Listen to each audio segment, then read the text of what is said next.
Sorry ഒന്നുകൂടി പറയട്ടെ. നീ ഇഷ്ടപ്പെടുന്നത് മ്യൂസിക്കിനെ അല്ലേ? അവിടെ ജാതി മതോ മാപ്പിളപ്പാട്ടോ ലൈറ്റ് മ്യൂസിക്കോ ഒന്നുമില്ല. ഒരു 10 ലക്ഷം രൂപ എനിക്ക് വേണമെന്ന് പറഞ്ഞാല് ഈ ഞാൻ പറഞ്ഞ ഈ കുറച്ച് ആളുകൾക്ക് ഞാനൊരു കോളേജ് ചെയ്തിട്ടുള്ളൂ. ഒരു ദിവസം കൊണ്ട് എനിക്ക് ആ പൈസ റെഡിയായി. എനിക്ക് ദുഃഖം ഉണ്ടായാല് എനിക്ക് കരയണം. ഏറ്റവും ഫീൽ ചെയ്ത് ദുഃഖമുണ്ടായിട്ട് അങ്ങനെ ഒരു പൊട്ടിക്കരേണ്ട ഒരു അവസ്ഥ ഉണ്ടായി? എന്റെ ഉമ്മച്ചി, that was a trauma for me.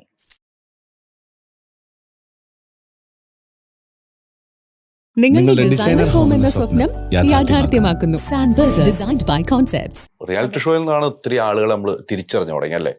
ഈ റിയാലിറ്റി ഷോ ഒരു മാപ്പിളപ്പാട്ടിന്റെ ആളായി മാറുമെന്ന് ഭയപ്പെട്ടിരുന്നോ? ഭയപ്പെട്ടിരുന്നു. അത് ഞാൻ ആദ്യമായിട്ട് പങ്കെടുത്ത 2 റിയാലിറ്റി ഷോകളും മാപ്പിളപ്പാട്ട് റിലേറ്റഡ് അല്ല. ഗന്ധർവ സംഗീതം, കൈരളിയിലെ ഗന്ധർവ സംഗീതം, സൂപ്പർ സ്റ്റാർ, അമൃത ടിവിയിലെ സൂപ്പർ സ്റ്റാർ, ഇതിലൊക്കെ ആയിരുന്നു. ഇതിലൊന്നും മാപ്പിളപ്പാട്ടില്ല. അപ്പോ ഞാൻ ആ സമയത്ത് ഓൾറെഡി സിനിമയിലും പാടിക്കഴിഞ്ഞു.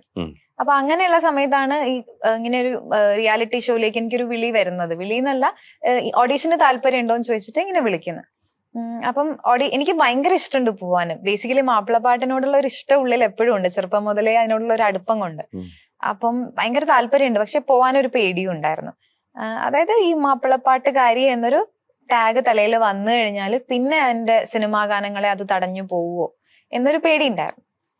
അപ്പോ അങ്ങനെ വന്നപ്പോഴേക്കും എനിക്ക് അറിയുന്ന കുറച്ച് നല്ല മ്യൂസീഷ്യൻസ് ഉണ്ട്, വളരെ ഫേമസ് ആയിട്ടുള്ള കുറച്ച് നല്ല എക്സ്പീരിയൻസ്ഡ് ആയിട്ടുള്ള കുറച്ച് മ്യൂസീഷ്യൻസിനോടൊക്കെ ഞാനിങ്ങനെ സംസാരിച്ചു. ഞാൻ എന്താ ചെയ്യുക, എനിക്ക് പോണം എന്നുണ്ട്, പക്ഷെ എന്താ ചെയ്യുക, പോയാൽ ഇങ്ങനെ ഒരു പ്രശ്നം ഉണ്ടാവാൻ ചാൻസ് ഉണ്ടോ എന്ന് ചോദിച്ചു.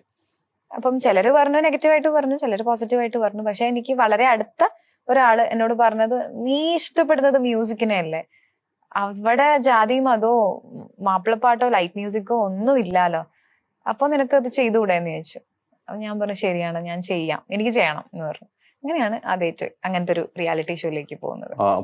പക്ഷെ അതെനിക്ക് ഒരുപാട് ഗുണം ചെയ്തിട്ടുണ്ട്. അതായത് പിന്നീട് ഞാൻ പറഞ്ഞ പോലെ GCC ഷോസിന് വേണ്ടിയിട്ടാണെങ്കിലും ലൈവ് ഷോസ്, നമ്മുടെ നാട്ടിൽ നടക്കുന്ന ഷോസിന് വേണ്ടിയിട്ടാണെങ്കിലും ഒക്കെ എനിക്ക് ഒരുപാട് ലൈവ് ഷോസ് കൂടാൻ തുടങ്ങി അങ്ങനെ ഒരു ഷോയിൽ വന്നു കഴിഞ്ഞപ്പോഴേക്കും. അപ്പൊ അത് ഒരുപാട് ഹെൽപ്പ് ചെയ്തിട്ടുണ്ട്. ഹസ്ബൻഡ് മ്യൂസിക് ഡയറക്ടർ ആണ് അല്ലെ? ജയിലർ സിനിമയിലെ 3 പാട്ടോളം മ്യൂസിക് ചെയ്തിട്ടുണ്ട് അല്ലെ? ബാക്ക്ഗ്രൗണ്ട് സ്കോർ ഉൾപ്പെടെ ചെയ്തിട്ടുണ്ട് അദ്ദേഹം. നിങ്ങളുടെ വിവാഹം എങ്ങനെയാണ്? നിങ്ങൾ പ്രണയ വിവാഹമായിരുന്നു? പ്രണയം എന്ന് പറയാനുള്ള സമയമൊന്നും കിട്ടിയിട്ടില്ല ആക്ച്വലി. അതിനു മുമ്പ് പ്രണയിച്ച് കല്യാണം കഴിച്ചു ഒരു ദിവസം കൊണ്ട്? അങ്ങനെയല്ല, ഞങ്ങളുടെ കല്യാണം ഒരു 45 ദിവസത്തെ ഇടവേളയിൽ പെട്ടെന്ന് സംഭവിച്ച കല്യാണമായിരുന്നു. അതായത് പുള്ളിയുടെ സിനിമയിൽ, പുള്ളി ആദ്യത്തെ സിനിമ ടുല്ലറ്റമ്പാടി ടോക്കീസ് എന്ന് പറഞ്ഞിട്ട് അർജുൻ അശോകിന്റെ ഒക്കെ ആദ്യത്തെ ഒരു സിനിമ, ആ സിനിമയിലാണ് ഞാൻ ആദ്യമായിട്ട് പുള്ളിനെ കാണുന്നത്. അദ്ദേഹത്തിനെ പാടാൻ വിളിച്ചു, ഞാൻ പോയി പാടി. അങ്ങനെയാണ് ആദ്യമായിട്ട് കണ്ടത്. പക്ഷെ പിന്നീട് കുറച്ചു നാളൊന്നും കോണ്ടാക്ട് ഒന്നും ഇല്ലായിരുന്നു, അറിയില്ല എവിടെയാണെന്നൊന്നും അറിയില്ല, എന്നെയും കോണ്ടാക്ട് ഒന്നും ചെയ്തിട്ടില്ല. പിന്നെ ഒരു ദിവസം പെട്ടെന്ന് ഇങ്ങനെ വിളിച്ചു. ഞാൻ ഈ പറഞ്ഞ ഏഷ്യാനെറ്റിലൊരു റിയാലിറ്റി ഷോയിലുള്ള സമയത്ത് എനിക്ക് ഫിനാലയിൽ സെലക്ഷൻ ഉണ്ട് എന്ന് അറിഞ്ഞപ്പം എന്നെ വിളിച്ചു. എന്റെ വാപ്ചിന്റെ ഫോണിൽ വിളിച്ചിട്ട് ഇങ്ങനെ പറഞ്ഞു, കൺഗ്രാറ്റ്സ്, സന്തോഷമായി കണ്ടപ്പോ എന്നൊക്കെ പറഞ്ഞിട്ട്. അങ്ങനെ വാപ്ചിനോട് ചോദിക്കുക ചെയ്തത്, ഇങ്ങനെ മോളെ ഇങ്ങനെ താല്പര്യമുണ്ട്, കല്യാണം കഴിക്കാൻ താല്പര്യമുണ്ട്, എങ്ങനെയാണ് എന്നുള്ള ലെവലിൽ ചോദിച്ചു. അപ്പൊ വാപ്ചി പറഞ്ഞു ഞാൻ ചോദിക്കട്ടെ, അവളോട് സംസാരിക്കട്ടെ എന്ന് പറഞ്ഞു. വാപ്ചി എന്നോട് സംസാരിച്ചു, ഞാൻ ഓക്കെ ആണെന്ന് പറഞ്ഞു. ഉള്ളില് കുറച്ച് സ്നേഹം കിടപ്പുണ്ടായിരുന്നു അവിടെ അല്ല? പെട്ടെന്ന് ഓക്കേന്ന് പറഞ്ഞു? അല്ല, ആലോചിച്ചിട്ടാ പറഞ്ഞത്. കാര്യം വെച്ചാൽ എനിക്ക് അന്നേരം പിന്നെ റിലേഷൻഷിപ്സ് ഒന്നും ഇല്ലെങ്കിൽ പിന്നെ കൂടുതൽ ചിന്തിക്കാനൊന്നും ഇല്ല അല്ലെ. ഞാനാണെങ്കിൽ ഒരു വാപ്പിക്കുട്ടിയാണ്, ഒരു വാപ്ചി ഉമ്മച്ചി കുട്ടിയാണ്. വാപ്ചി എന്ത് പറഞ്ഞു കഴിഞ്ഞാൽ ചെയ്യണം എന്ന് തന്നെ ആഗ്രഹിക്കുന്ന ഒരാളാണ്. അപ്പം ആ സമയത്ത് വെച്ചാൽ വാപ്ചിക്ക് കുറച്ച് ഹെൽത്ത് ഇഷ്യൂസ് ഒക്കെ ഇങ്ങനെ തുടങ്ങുന്ന ഒരു സമയമാണ്. ഉമ്മച്ചിയും ഇസ് നോട്ട് സേഫ് എന്നുള്ളൊരു അവസ്ഥയിലാണുള്ളത്. അവർക്ക് എന്നെ വേഗം എന്തെങ്കിലും സേഫ് ആയിട്ട് ഒരിടത്ത് എത്തിക്കണം എന്നൊരു ചിന്തയും കൂടി ഉണ്ടായിരുന്നു. അതുകൊണ്ട് തന്നെ ഞാൻ മുടക്കമൊന്നും പറഞ്ഞില്ല. എനിക്കും ഇഷ്ടമാണ്. ബേസിക്കലി എനിക്ക് കാലിക്കറ്റിലേക്ക് കല്യാണം എനിക്ക് ഭയങ്കര ഇഷ്ടമായിരുന്നു. എനിക്ക് അവിടുത്തെ കൾച്ചർ ഭയങ്കര ഇഷ്ടമാണ്, അവിടുത്തെ ഫുഡ് ഭയങ്കര ഇഷ്ടമാണ്, എല്ലാം ഭയങ്കര ഇഷ്ടമാണ്, അവിടുത്തെ ആളുകളെയും ഭയങ്കര ഇഷ്ടമാണ്. അപ്പം കാലിക്കറ്റ് എന്ന് പറഞ്ഞപ്പോൾ തന്നെ ഞാൻ ഓക്കെ ആയിരുന്നു. പിന്നെ ഓൾറെഡി ആളെ പരിചയപ്പെട്ട് കുറച്ച് നാൾ സംസാരിക്കുകയൊക്കെ ചെയ്തപ്പോഴേക്കുമാണ് ഞാൻ യെസ് പറഞ്ഞത്. അങ്ങനെ പയ്യോളി എന്ന ആ കോഴിക്കോട് ഗ്രാമത്തിലേക്ക്, പക്ഷെ ഇപ്പൊ വലിയ പട്ടണമൊക്കെ ആയി, അന്ന് ഗ്രാമത്തിലേക്കാണ് കൈപിടിച്ച് റിയാസ് കൊണ്ടുപോയത്. ആ റിയാസിന്റെ കൂടെ യാത്ര തുടങ്ങിയിട്ട് ഇപ്പൊ എത്ര വർഷമായി? 10 വർഷമായി. 10 വർഷമായി, നീണ്ട 10 വർഷം. രണ്ടുപേരും ഒരേ മേഖലയിൽ സിംഗറായിട്ടും മ്യൂസിക്കായിട്ടും ഇന്നും യാത്ര തുടരുകയാണ് അല്ലെ? അത്രയൊരു യാത്രയില് എവിടെയെങ്കിലും വെച്ച് എന്തെങ്കിലും സംഭവിച്ചിട്ടുണ്ടോ? എന്ന് വെച്ചാൽ എന്റെ പാട്ട് നീ തന്നെ പാടണം എന്ന് വെച്ചാൽ മ്യൂസിക് ഡയറക്ടർ എന്ന നിലയിൽ എന്റെ പാട്ട് നീ തന്നെ പാടണം, അല്ലെങ്കിൽ ഇക്ക എനിക്ക് തന്നെ പാടണം, അങ്ങനെ ഒരു ക്ലാഷ് ഉണ്ടായിട്ടുണ്ടോ? ഇല്ല, അങ്ങനെ ഒരു ക്ലാഷ് ഉണ്ടായിട്ടില്ല. പക്ഷെ ചില നല്ല പാട്ടുകളൊക്കെ വരുമ്പോ ഞാൻ പറയാറുണ്ട് എനിക്ക് ഈ പാട്ട് പാടണം എന്ന് പറയാറുണ്ട്. പക്ഷെ നടക്കൂലല്ലോ, ജോലി തന്നെയല്ലേ.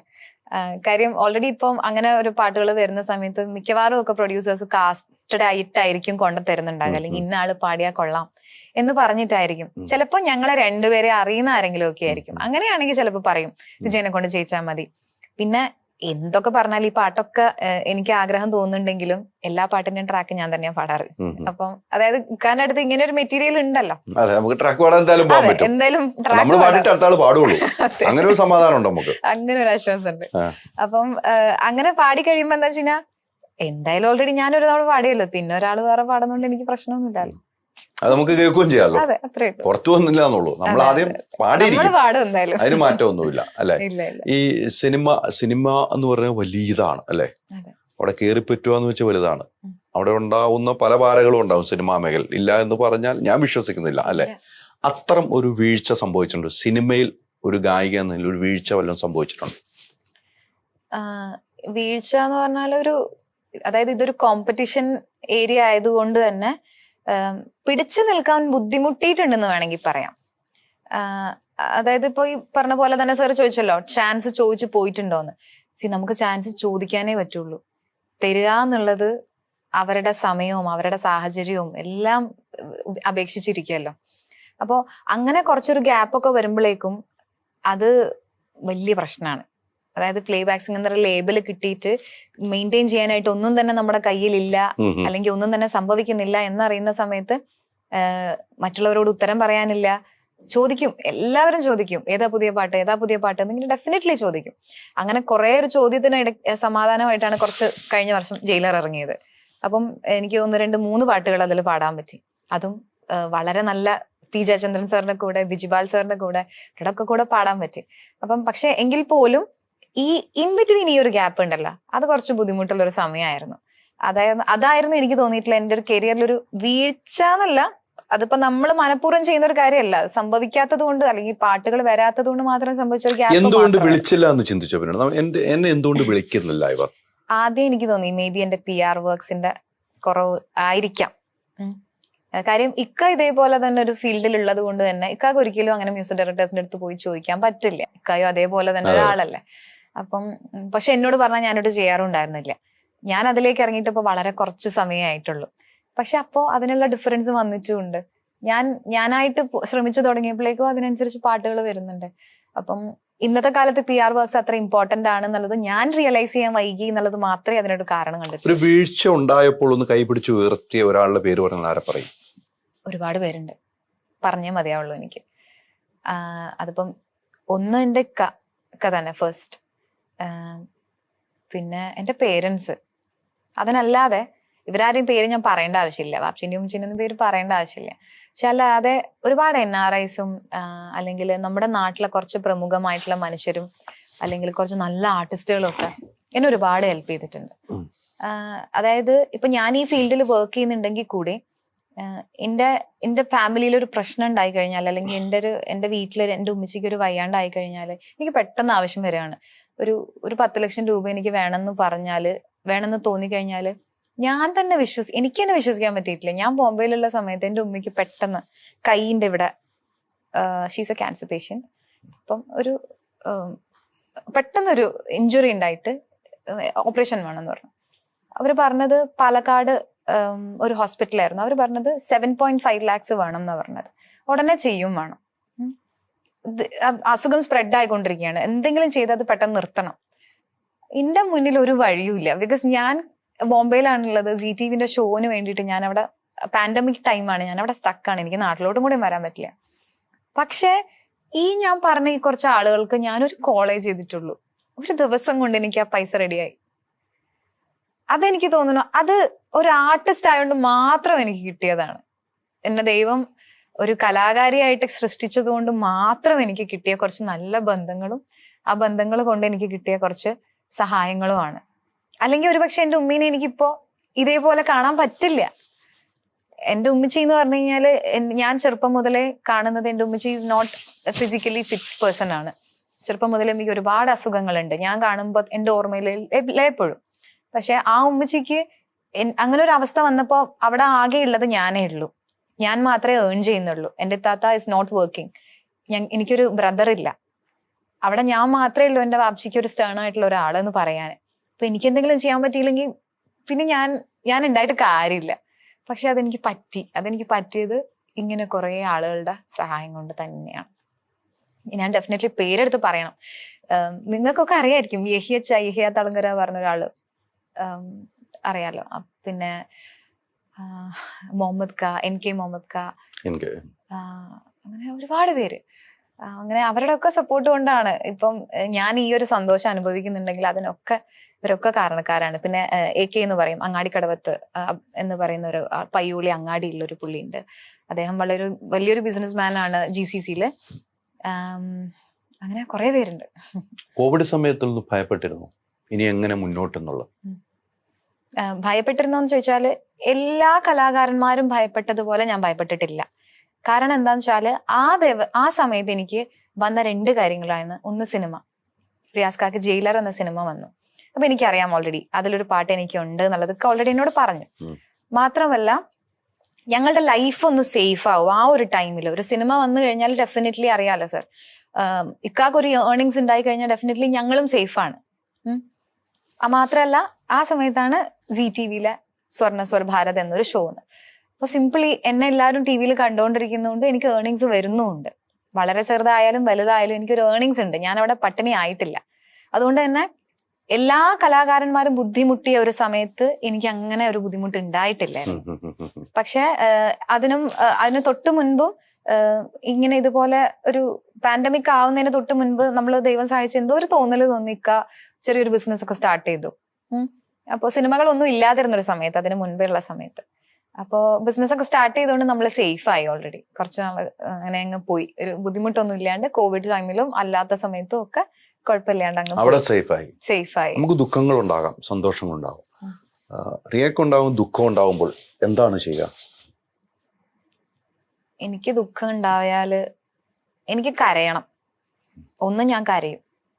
ആരെയും കാണിച്ചോണ്ടല്ല, ആരും കാണുന്ന എനിക്ക് ഇഷ്ടമല്ല. ഏറ്റവും ഫീൽ ചെയ്ത് ദുഃഖമുണ്ടായിട്ട് അങ്ങനെ ഒരു പൊട്ടിക്കരേണ്ട ഒരു അവസ്ഥ ഉണ്ടായി? എന്റെ ഉമ്മച്ചി എന്റെ കൺമുന്നിൽ നിന്ന് എന്റെ ഉമ്മച്ചി ട്രെയിനിന്റെ താഴേക്ക് വീണു. Like that was a trauma for me. അത് ഞാനീ പറഞ്ഞല്ലോ, ഈ ബോംബെ ZTV-ൽ പോകുന്നതിന് മുൻപ് തൊട്ട് 2 ആഴ്ച മുൻപ് എന്റെ ഉമ്മ എന്റെ കൂടെ നിൽക്കാൻ വേണ്ടിയിട്ട് പയ്യോളിയിലേക്ക് വന്നതായിരുന്നു. എന്റെ വീട്ടിൽ ആരും ഇല്ല, പയ്യോളിയിൽ ആരും ഇല്ലായിരുന്നു. ഇക്കാന്റെ ഉപ്പയും ഉമ്മയും ഒക്കെ തൃശ്ശൂരായിരുന്നു. അങ്ങനെ ഞാൻ ഒറ്റയ്ക്കായതുകൊണ്ട് എന്നെ സപ്പോർട്ട് ചെയ്യാൻ വന്നതായിരുന്നു എന്റെ വാപ്ചിയും ഉമ്മച്ചിയും. പക്ഷെ പയ്യോളിയിൽ ട്രെയിൻ എത്തിക്കഴിഞ്ഞപ്പം പ്ലാറ്റ്ഫോമിലല്ല ട്രെയിൻ നിർത്തിയത്. അപ്പം വാപ്ചി എന്നോട് ചോദിച്ചു എന്താ ചെയ്യാ, നമ്മൾ ഇറങ്ങണോന്ന് ചോദിച്ചു. ഞാൻ ആ സമയത്ത് പറഞ്ഞു ഇറങ്ങാതെ എന്ത് ചെയ്യാനാന്ന് പറഞ്ഞു. വേണമെങ്കിൽ എനിക്ക് ചിന്തിക്കാമായിരുന്നു നമുക്ക് വടകര ഇറങ്ങാം, നെക്സ്റ്റ് സ്റ്റോപ്പ് വടകരയുണ്ട്.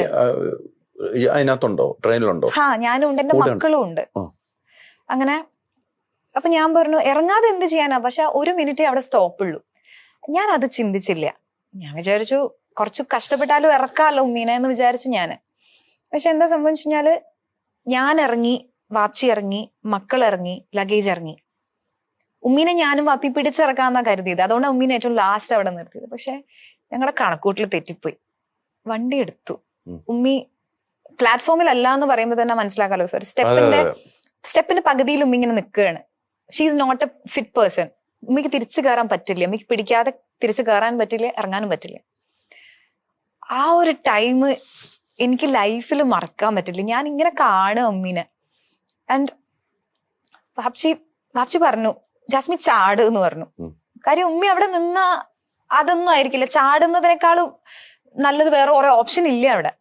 ഉമ്മി ചാടി. ഉമ്മിക്ക് അതിനുള്ള ഒരു മെന്റൽ ഹെൽത്ത് എവിടെ നിന്ന് കിട്ടിയെന്ന് എനിക്ക് അറിയില്ല. ഉമ്മി ചാടി. ഉമ്മ ചാടി, ഞാനും വാപ്പയും കൂടെ അവിടെ നിന്നു. ഞങ്ങളുടെ മേത്തേക്ക് ഉമ്മി വന്ന് വീണു. ഉമ്മിന്റെ കൈ ഫ്രാക്ചറായി. കൈ ഫ്രാക്ചറായി കഴിഞ്ഞപ്പോഴേക്കും നേരെ കൊണ്ടുപോയി, ഹോസ്പിറ്റലിലേക്ക് കൊണ്ടുപോയി കഴിഞ്ഞപ്പോ അവര് പറഞ്ഞു നമുക്ക് വേഗം ഒരു എക്സ്റേ എടുക്കണം. എക്സ്റേ എടുത്തു കഴിഞ്ഞപ്പോ അവര് പറഞ്ഞു സംതിങ് എന്തോ ഉണ്ട് ഉമ്മിന്റെ കൈന്റെ ഇവിടെ. അപ്പൊ കുറെ നാളുകളായിട്ട് ഉമ്മിക്ക് കൈക്ക് വേദനയുണ്ടായിരുന്നു. അപ്പൊ എക്സ്റേ എടുത്ത് നോക്കിയിട്ടൊന്നും കണ്ടിട്ടില്ല, എന്താന്ന് മനസ്സിലാവുന്നില്ല. പക്ഷെ ആ എക്സ്റേയിൽ കണ്ടു. എക്സ്റേ കണ്ടപ്പോ പറഞ്ഞു പെട്ടെന്ന് ഒരു MRI എടുക്കണം എന്ന് പറഞ്ഞു. അങ്ങനെ നമ്മൾ എറണാകുളത്തേക്ക് തിരിച്ചു വന്നു. MRI എടുത്ത് നോക്കിയപ്പം അസുഖം കണ്ടുപിടിച്ചു. അപ്പം it was spreaded from thyroid. അവിടുന്ന് സ്പ്രെഡ് ചെയ്തിട്ട് കയ്യിലേക്ക് വന്നതായിരുന്നു. അപ്പൊ ഓൾമോസ്റ്റ് ഒരു അസുഖം വന്നിട്ട് കുറച്ച് നാളുകളായി, നമ്മൾ അറിഞ്ഞില്ല. അപ്പോ അന്ന് അങ്ങനെ ഒരു വീഴ്ച സംഭവിച്ചത് ഒരു പക്ഷേ ഈ അസുഖം കണ്ടുപിടിക്കാനായിരിക്കാം എന്നുള്ളൊരു ആശ്വാസം കൊണ്ട് മാത്രമാണ് ഞാൻ ആ ട്രോമയിൽ നിന്ന് പുറത്തു വന്നത്. അല്ലെങ്കിൽ എനിക്ക് ഒരിക്കലും ഇതിൽ നിന്ന് പുറത്തു വരാൻ പറ്റില്ലായിരുന്നു. കാര്യം ഞാൻ ഏറ്റവും കൂടുതൽ വാല്യൂ ചെയ്യുന്ന പേഴ്സൺസ് ആണ് എന്റെ വാപ്ചി ഉമ്മച്ചി എന്ന് പറഞ്ഞാൽ. ആ ഒരു കാഴ്ച എന്റെ കൺമുന്നിൽ നിന്ന് സംഭവിച്ചതിന് ശേഷം 2 മാസം ഞാൻ ഉറങ്ങിയിട്ടില്ല. എല്ലാ ദിവസവും ഞാൻ രാത്രി എണീറ്റിരുന്നു. ബിക്കോസ് എന്റെ കൂടെ ഇല്ല. ഇക്ക ഷൂട്ട് ചെയ്യാൻ വേണ്ടിയിട്ട് പളനിയിലായിരുന്നു. കാക്ക അവിടെ നിന്ന് ഇങ്ങോട്ട് വരാൻ പറ്റാത്തൊരു സമയമായിരുന്നു. ഞാൻ ഒറ്റയ്ക്കാണ്, ആ നാട്ടിൽ ഞാൻ ഒറ്റയ്ക്കായിരുന്നു. പയ്യോളിയിൽ കുറെ കസിൻസോ റിലേറ്റീവ്സോ ആരൊക്കെയോ ഉണ്ട്. പക്ഷെ നമ്മളുടെ കൂടെ നിന്ന് എല്ലാ കാര്യങ്ങൾക്കും മുന്നിൽ നിന്ന് ചെയ്യാൻ ഒരാളില്ലായിരുന്നു. I was alone. ആ ഒരു സമയമാണ് എൻ്റെ ലൈഫിൽ ഞാൻ ഏറ്റവും കൂടുതൽ സങ്കടപ്പെട്ട ഒരു വിഷമം ഉണ്ടായിരുന്ന ഒരു സമയം എന്ന് പറയുന്നത്. പക്ഷെ അസുഖം കണ്ടുപിടിച്ച് കഴിഞ്ഞ് ഉമ്മിന്റെ ട്രീറ്റ്മെന്റ് ഒക്കെ ഒന്ന് ഓക്കെ ആയി കഴിഞ്ഞപ്പോഴേക്കും കുറച്ചൊന്ന് സമാധാനമായി. ഇപ്പൊ ഓക്കെ അങ്ങനെയാണ്. ഐ മീൻ ഫുള്ളി ഉമ്മി ഓക്കെ അല്ല, പക്ഷെ ട്രീറ്റ്മെന്റ് ഒക്കെ നടന്നുകൊണ്ടിരിക്കുന്നു, കുഴപ്പമില്ല, അങ്ങനെ പോകുന്നുണ്ട്. അതാണ് നമ്മുടെ ജീവിതത്തിലെ ഏറ്റവും കൂടുതൽ നമ്മളെ അല്ലേ. അത് വല്ലാത്തൊരു ദുഃഖം വരുമ്പോൾ പറഞ്ഞ പാട്ട് ഏതാണ്? മനസ്സിലാണെങ്കിലും പാടുമല്ലോ. ദുഃഖം വരുമ്പം സ്നേഹത്തിൻ പൂഞ്ചോല തീർത്ത് രണ്ടിലേയും പാടാം. വല്ലാത്തൊരു പാട്ടുമാണത് മമ്മൂക്കാട് സിനിമയില്. അതെ, അതിലെ ബാദുഷാ എന്റെ കസിൻ ബ്രദറാണ്. അതെയോ? ഞാൻ എന്റെ ഉമ്മച്ചിന്റെ കസിനാണ് കൊച്ചിൻ ഹനീഫ. അദ്ദേഹത്തിന്റെ പെങ്ങളുടെ മോനാണ്. എനിക്കറിയാം, എനിക്ക് മനസ്സിലായി കണക്ഷൻ. ബാദുഷാ എന്ന് പറഞ്ഞപ്പോ കണക്ഷൻ അങ്ങോട്ട് പോയെന്ന് എനിക്കറിയാം. ആ പാട്ടൊന്ന് പാടാം. സ്നേഹത്തിൻ പൂഞ്ചോല തീരത്തിൽ നാം എത്തും നേരം, ഇന്നേരം മോഹത്തിൻ പൂനുള്ളി മാലങ്ങൾ കോർക്കുന്ന കാലം, പൂക്കാലം. പൂജപ്പൂ നീ, പൂജിപ്പൂ ഞാൻ, പന്നീരും തേനും കണ്ണീരായി താനേ, പന്നീരും തേനും കണ്ണീരായി താനേ. അല്ല, ദുഃഖം വരുമ്പോ ഈ പാട്ട് പാടിക്കേണ്ട ഒന്നും കൂടെ ദുഃഖം കൂടുള്ളൂ എന്ന് എനിക്ക് തോന്നുന്നു. ആ സീനുകൾ നമ്മുടെ മനസ്സിലേക്കൊന്ന് വന്നാൽ അല്ലേ, ആ സീനുകൾ നമുക്കൊന്ന് കാണണം, കണ്ണടച്ചൊന്ന് കണ്ടു കഴിഞ്ഞാൽ വീണ്ടും സങ്കടം ഒന്നും കൂടെ വർദ്ധിക്കുന്ന ഒരു പാട്ടാണ്. സന്തോഷം വരുമ്പോ ഏതാണ് പാടുന്നത്? സന്തോഷം വരുമ്പം ഞാൻ ഇപ്പൊ ഈ അടുത്ത് കുറച്ച് കേൾക്കാറുള്ള കുറച്ച് പാട്ടുകളുണ്ട്. അതായത് എപ്പോഴും ജോൺസൺ മാസ്റ്റർ പാട്ടുകളും ഔസിഫജൻ സാറിന്റെ പാട്ടുകളൊക്കെ ഇഷ്ടം കേട്ടോ എപ്പോഴും. പക്ഷെ ഇപ്പൊ ഈ അടുത്ത് നമ്മുടെ ഷാൻ റഹ്മാന്റെ മ്യൂസിക്കില് ഒരു ഓം ശാന്തി ഓശാന പറഞ്ഞൊരു സിനിമയിൽ ഒരു പാട്ടുണ്ടായിരുന്നു, സ്നേഹം ചോരും നേരം കണ്ണിൽ തേടി. ആ പാട്ട് ഭയങ്കര പോസിറ്റീവ് എനർജി തരുന്ന ഒരു പാട്ടാണ്. എനിക്ക് എപ്പോഴും തോന്നിയിട്ടില്ല. അപ്പോ എന്തോ ഒരു ഭയങ്കര ഒരു ഇന്റിമസി ഫീൽ ചെയ്യും. ആരോ നമ്മുടെ കൂടെ നമ്മളെ വാംതായിട്ട് പിടിച്ചു നിർത്താനുണ്ട് എന്ന് തോന്നുന്ന ഒരു പാട്ടാണ്. അതുപോലെ തന്നെ ദീപക് സാറിന്റെ ഒരു പാട്ട് മിന്നടി മിന്നടി മിന്നാ മിനങ്ങി എന്ന് പറഞ്ഞ പാട്ട് ഭയങ്കര രസമുള്ള പാട്ടാ. അപ്പം അതൊക്കെ ആണ് ഇപ്പം സന്തോഷം വരുമ്പോ പെട്ടെന്ന് ഓർക്കുന്ന പാട്ടുകൾ. ഈ അന്ന് റിയാലിറ്റി ഷോയിൽ പാടിയ പാട്ട്, ആദ്യ റിയാലിറ്റി ഷോ ഭയപ്പെട്ടു പോയി വാപ്പച്ചിയുടെ പാടിയ പാട്ടുണ്ടല്ലോ, അതേതായിരുന്നു? ആദ്യമായിട്ട് റിയാലിറ്റി ഷോയിൽ റിയാലിറ്റി ഷോ അല്ല, സ്റ്റേജ് ഷോയ്ക്ക് പാൽനില പുഞ്ചിരിയായിരുന്നു. നേരത്തെ പറഞ്ഞു ആ രണ്ടിലായിരുന്നു പാടി. കേട്ട് ജ്വാലയായി ഫാത്തിമ, ധീരതയാലേ ശോഭിതം ഫാത്തിമ, ദൂതരേ തൂമൊഴിക്കുത്തരം ഫാത്തിമ, ദാനമായി ജീവിതം നൽകിയ ഫാത്തിമ, ആ ആകെയും ലോകം വാഴ്ത്തിടും ഫാത്തിമ, പാൽനിലാ പുഞ്ചിരി തൂകുമാ സുന്ദരി, പേരെഴും ഊരെ പൂമകൾ ഫാത്തിമ. ഈ ZTVയില് ഹിന്ദിയിൽ പോയല്ലോ, ഞാൻ അതിൽ കുറച്ച് ഇന്നലെ ഒന്ന് സെർച്ച് ചെയ്ത് നോക്കിയിരുന്നു. അപ്പം അവിടെ ക്ഷണിക്കുന്നതും ഈ കാര്യങ്ങൾ വേറെ രസമാണ് കാണാൻ. അവിടെ ഹിന്ദി നേരത്തെ അറിയാമായിരുന്നു, ഹിന്ദി ലാംഗ്വേജ് ഒക്കെ നേരത്തെ അറിയാമായിരുന്നു. പിന്നെ എങ്ങനെയാണ് അവിടെ അഡ്ജസ്റ്റ് ചെയ്തെടുത്തത്?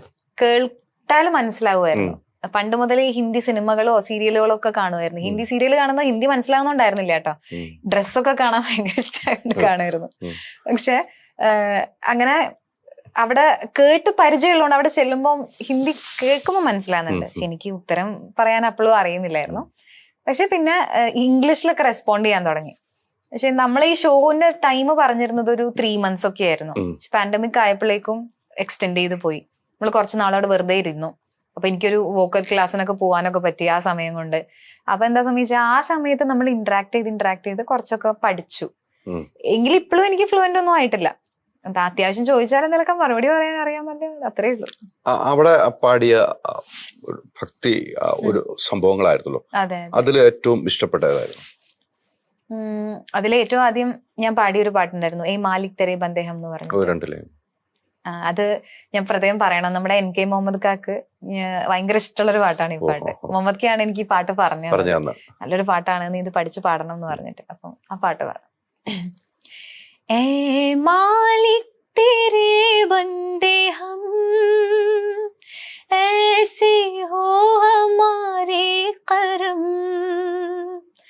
नेकी पर चले और भी से चले, ना ना ना ना ना ना ना ना, ऐ मालिक तेरे बंदे हम. ഇത് ഗംഭീരമായിട്ട് അവിടെ ഏറ്റെടുത്തൊരു അല്ലേ? ആണ്. ഞാനത് ഇന്നലെ ഒന്ന് രാത്രി ഒന്ന് സെർച്ച് ചെയ്ത് നോക്കിയപ്പോൾ ഇത് ഗംഭീരമായിട്ട് അവരെല്ലാവരും അവരുടെ എക്സ്പ്രഷൻ കാണാമായിരുന്നു. ഇപ്പം താങ്കൾ പോയി ZTVയിലിരിക്കുമ്പോൾ ഇടുന്ന അതിന്റെ അപ്പുറത്തേക്കുള്ള എക്സ്പ്രഷൻ അവർ ഇട്ടതെന്ന് എനിക്ക് അല്ലെ, ആ ക്ലോസ് ഷോട്ടിലൊക്കെ ഞാൻ കണ്ടിരുന്നു. ഈ ZTVയിൽ ഇപ്പൊ എങ്ങനെയുണ്ട്? ഇവിടെ കേരളത്തില് ZTV നമ്മുടെ സരിഗമപ്പ വളരെ നന്നായിട്ട് പോകുന്നു. എനിക്കൊരു അതായത് ഒരു റെപ്യൂട്ടേഷൻ തന്ന ഒരു ഷോ ആയിരുന്നു ഇപ്പം സരിഗമപ്പ എന്ന് പറഞ്ഞാൽ. ഇത്രയും നാളും നമ്മളിപ്പോ ഗ്രൂമറായിട്ടൊക്കെ ഞാൻ ഒരുപാട് ഷോസിലൊക്കെ വർക്ക് ചെയ്തിട്ടുണ്ട്. പക്ഷെ നമുക്കൊരു ഫേസ് തന്നത്, നമ്മൾ ഇതിനൊക്കെ കേപ്പബിൾ ആണ് എന്നുള്ളത് മറ്റുള്ളവർക്ക് മനസ്സിലാവുന്ന രീതിയിൽ ഒരു സീറ്റ് തന്ന് അവിടെ ഇരുത്തിയത് സരിഗമപ്പയാണ്. അതിന് എനിക്ക് എപ്പോഴും അതിൻ്റെ ഒരു താങ്ക്സ് പറയണം. Definitely Nitin sir and Abi ചേട്ടൻ, അവരോട് താങ്ക്സ് പറയാതിരിക്കാൻ പറ്റില്ല. ആൻഡ് അതിനുശേഷം എനിക്ക് ഇപ്പോൾ ഒരുപാട് ഓഫേഴ്സ് വരുന്നുണ്ട് അങ്ങനത്തെ, അതായത് ഗ്രൂം ചെയ്യാമോ, നമ്മുടെ ഷോയിലൊന്ന് വന്ന് ജൂറി ആയിട്ട് ഇരിക്കാമോ എന്നൊക്കെ ചോദിച്ചിട്ട് കുറെ ഷോസിലേക്ക് അങ്ങനെ വിളി വരുന്നുണ്ട്. അപ്പം അതിനൊക്കെ കാരണം ഈ ഒരു ഷോ തന്നെയാണ്. അപ്പൊ അത് നമ്മുടെ ഒരു ഇമേജ് മാറ്റിയ ഒരു ഷോ ആണെന്ന് വേണമെങ്കിൽ പറയാം. ഷോ ചെയ്യാൻ പോകുന്നതാണോ കൂടുതൽ ഇഷ്ടം, സിനിമയിലേക്ക് പാട്ടുകൾ പാടാനാണോ ഇഷ്ടം? സിനിമ പിന്നണി ഗായിക എന്നുള്ളതാണ് എന്റെ ഏറ്റവും വലിയ അൾട്ടിമേറ്റ് ഡ്രീം. എന്റെ ഏറ്റവും വലിയ ഡ്രീം റൊമാൻസ്. അതാണ് ഞാൻ പറഞ്ഞു വരുന്നത്, അതിലേക്കാണ് ഞാൻ വരുന്നത്. അപ്പൊ റൊമാൻസറുടെ പാട്ട് പാടണം എന്നുള്ളതാണ് എന്റെ അൾട്ടിമേറ്റ് ഡ്രീം. അതിലേക്കുള്ള ശ്രമത്തിൽ ഇപ്പോഴുമാണ് ഞാൻ. അപ്പോ ഇതിനിടയ്ക്ക് പക്ഷെ കുറച്ച് നല്ല മൈലേജസ് ഒക്കെ ഉണ്ടായി. വിദ്യാജിന്റെ പാട്ട് കേട്ടു, വിദ്യാസാഗർ സാർ പാട്ട് കേട്ടിട്ട് വളരെ നല്ലതാണെന്ന് പറഞ്ഞു. എന്റെ കോണ്ടാക്ട് നമ്പർ വാങ്ങി വെച്ചു. ആൻഡ് അമിത് ത്രിവേദി എന്റെ സോങ് കേട്ടിട്ട് അമിത് ത്രിവേദി സാർ എന്റെ കോണ്ടാക്ട് നമ്പർ വാങ്ങിച്ചപ്പോ അങ്ങനെ കുറെ ഈ യാത്രയുടെ ഇടയ്ക്ക് സംഭവിച്ചതാണ് ഇതൊക്കെ കേട്ടോ. പക്ഷെ അൾട്ടിമേറ്റ് എപ്പോഴും റൊമാൻസറാണ്. ആൻഡ് ഓഫ് കോഴ്സ് ഈ പറഞ്ഞ പോലെ നമ്മുടെ വരുമാനം എന്നുള്ളൊരു കാര്യത്തിന് ഡെഫിനറ്റ്ലി സ്റ്റേജസ് കിട്ടിയേ മതിയാവുള്ളൂ. ഇപ്പോഴത്തെ കാലത്ത് അറിയാലോ, ഇപ്പൊ മ്യൂസിക് തന്നെയാണെങ്കിൽ പോലും നമ്മൾ രണ്ടാളും ഏൺ ചെയ്താലേ നമുക്ക് കുറച്ചുകൂടി സേഫ് ആയിട്ട് മുന്നോട്ട് പോകാൻ പറ്റുള്ളൂ. ഡെഫിനറ്റ്ലി ഷോസ് വേണം. ഷോസ് മാത്രമല്ല, നമ്മള് ഷോസ് ചെയ്യുമ്പോൾ കിട്ടുന്ന ഒരു എനർജി വേറെയാണ്, ലെവല് വേറെയാണ്. പ്രത്യേകിച്ച് ഷോസ് എന്ന് പറയുന്നതിനേക്കാൾ എനിക്ക് സന്തോഷം കിട്ടുന്നത് എന്റെ കൺസേർട്സുകളാണ്. പേഴ്സണലി സന്തോഷം പറയുകയാണെങ്കിൽ എനിക്കൊരു ബാൻഡ് ഉണ്ട്, സുലൈമാനി എന്ന് പറഞ്ഞിട്ട്, ഒരു ഗസൽ ബാൻഡാണ്. ഗസൽ ആൻഡ് സൂഫി ഖവാലി എല്ലാം കൂടിയുള്ള ഒരു ബാൻഡ്. സുലൈമാനിയില് ഞാനും എന്റെ കൂടെ ഒരു മെയിൽ സിംഗറും ഉണ്ട്, നിതീഷ് എന്നാണ് പേര്. അപ്പം ആ ബാൻഡിന്റെ ഷോസ് ചെയ്യുന്ന സമയത്താണ് പേഴ്സണലി നമുക്ക് കുറച്ചുകൂടി സന്തോഷം തോന്നാറ്. ലൈവ് ഷോസിൽ ഇപ്പൊ നമ്മളൊരു ടിപ്പിക്കൽ ഫോമാറ്റ് ഉണ്ടല്ലോ, കുറച്ച് സ്ലോ മെലഡീസ് പാടി പിന്നെ ഫാസ്റ്റ് നമ്പേഴ്സ് ഫുള്ള് പോയി, അതൊരു എപ്പോഴും ടിപ്പിക്കൽ നടക്കുന്ന കാര്യങ്ങളാണ്. പക്ഷെ ഇതങ്ങനെയല്ല, ഇതൊരു പ്രഡിക്റ്റബിൾ ഷോ അല്ല. നമ്മൾ മാക്സിമം ആളുകളുടെ അടുത്തുനിന്ന് ആളുകളുടെ താല്പര്യങ്ങൾ എടുത്തിട്ട് റിക്വസ്റ്റുകൾ സ്വീകരിച്ചിട്ട്, അറിയുന്ന പാട്ടാണെങ്കിൽ 4 വരി പാടി, അല്ലെങ്കിൽ അറിയാത്ത പാട്ടാണെങ്കിൽ പെട്ടെന്ന് എടുത്ത് നോക്കി കേട്ട് പാടി, അതൊരു വേറൊരു മൂടാ. അപ്പം ആ ഒരു ഷോ ചെയ്യുമ്പോൾ ഭയങ്കര സന്തോഷമാണ്. ഈ ബാൻഡിൽ ഏറ്റവും കൈയ്യടി കിട്ടിയിരിക്കുന്ന പാട്ട് ഏതാണ്? ഒരുപാട് പാട്ടുകൾ ഉണ്ട് ആക്ച്വലി, എങ്കിലും ഞാൻ പറയാം 2-3 പാട്ടുകൾ പറയേണ്ടി വരും. ഒന്ന് ബിസ്മില്ല എന്ന് പറഞ്ഞ പാട്ട്, കോക്ക് സ്റ്റുഡിയോയിൽ വന്നിട്ട് ഫേമസ് ആയ ഒരു പാട്ടായിരുന്നു ബിസ്മില്ല. പിന്നെ ദമാദം മസ്ത് കലന്ദർ, പാകിസ്ഥാനി ഖവാലി, പിന്നെ ആ ജാനെ കി ജിദ് ന കരോ. ഇതൊന്ന് മിക്സ് ചെയ്ത് പാടാവോ? 2 ലൈൻ വെച്ച്. ഓക്കെ, ശരി. ബിസ്മില്ല പാടാം കുറച്ച്. ബിസ്മില്ല ബിസ്മില്ല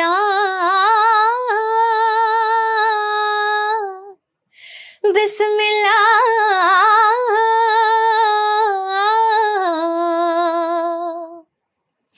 ബിസ്മില്ലാ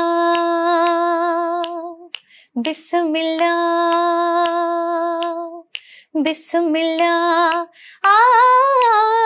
ബിസ്മില്ലാ तेरे नाम से शुरू हुआ, तेरे नाम पे ख़त्म लिला. बिस्मिल्ला बिस्मिल्ला बिस्मिल्ला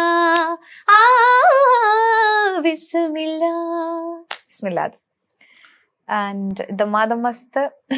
ओ लाल मेरी पथ रखियो भला झूले लालण, जिंदड़ी दा सेवन दा सखी शहबाज कलंदर, दमादम मस्त कलंदर, अली दम दम दे अंदर, सवानी लाल कलंदर, अली दा पहला नंबर. ओ लाल मेरी